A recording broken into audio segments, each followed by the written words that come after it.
I got into Silver Palace Beta. As you can see on screen, I played the Silver Palace Beta for 24 hours to answer one question. Will this be the new big gacha game? In this video, I'll be looking at what the story is, the characters, exploration, and other features that happen in this beta.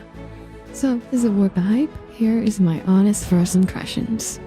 I know you all want to see what the gacha in Silver Palace is like, but unfortunately this round of testing did not feature any gacha elements. So, unfortunately that's the case. First off, there's no spoilers. I don't want to spoil anything for the story because I'm sure you want to experience it firsthand. I know some people don't mind it, but I'm sure other people actually do mind it, so just letting you know there's no spoilers in this video.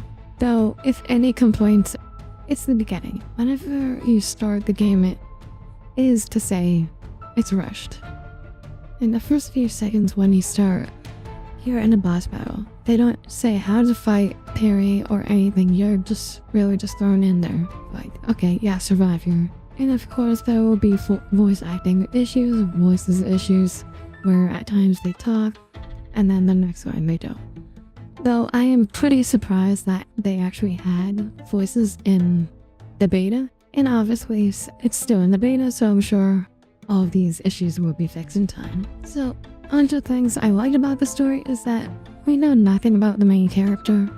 We keep getting hints on the main character. I like that aspect.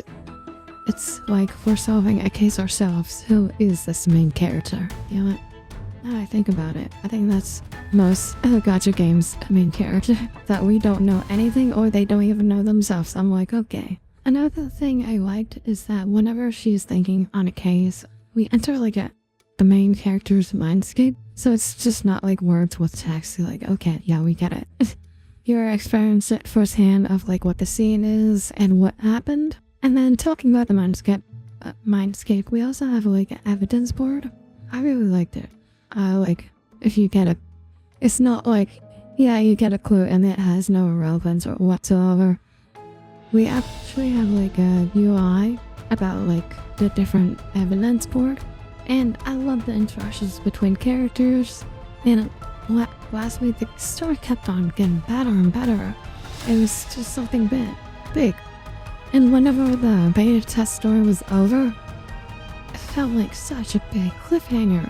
Like, come on, I want more. But that is all said for the story. Let's move on to the characters. I'll be honest, some of the characters already are definitely my type. They're sadistic and playing with fire? Yeah, say what. Those are my favorite types of characters. In the beta, we had access to 7 characters in total. We had the detective, of course. We had Alf, like a maid. We had Argus, like a bartender. We had quote-unquote Cinderella. We have Lauren, Furdell, and Cynthia too. We didn't know much about Cynthia too because she was not in the story or anything. We had Argus in the story, but he was just pouring us a drink. That's all. So I don't really know much about him.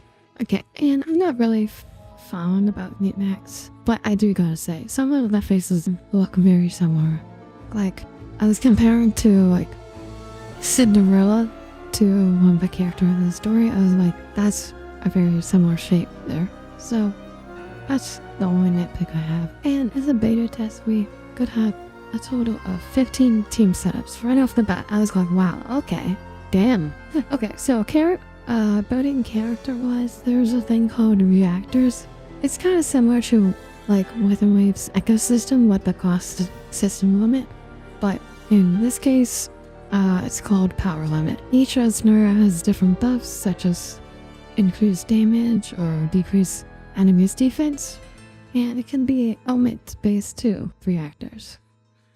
And I'm unsure what the maximum will be in like whenever the game releases, and you can equip 3 reactors to each character, where each slot costs a different amount, where the first slot costs 1 power, the second slot costs 2 power, and the third slot costs 4 power. Exploration, alright. I personally like exploring open world games. The exploration in Silver Palace was good, not the best or anything. The most thing is about exploring is exploring in the air. Like we have a Pegasus that can fly, but it is very clunky. It is hard to land and the controls are very stiff. As I said, clunky. And as usual from an open world, you can get 8% of how much an area you have explored with like different tasks or like items you need to acquire. They don't tell you much about like what it is and stuff like that. I didn't know like what silver crafts were or where they were. To be honest, I'm still lost. I found some, but I don't even know how I found it or what. And then something interesting is that each area has a very powerful enemy. They are very powerful. Like, I was at level 20 and they can just one-shot you. But out of it's a me thing where I was like, yeah, I want to test myself. Let me see if I can defeat this person here. Yeah, they're very powerful. And let's just say the puzzles aren't too great either. It's literally, oh, I put box where I need to put the box and it unlocks a chest. That's pretty much it. The things I do like are the Pegasus on the ground. You can ride really fast. I like it. And it's a horse. Like, what can you go wrong with that? And I like the grappling hook and investigating people to see if they're like an enemy or not. I like that. It's a very cool concept. Okay, that will be a case closed today.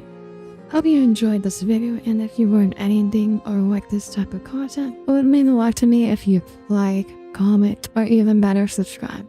I do Wuthering Waves content, such as freeform guides, character guides, Wuthering Waves shorts, and Wuthering Waves songs. I shall see you in the next one. Bye bye.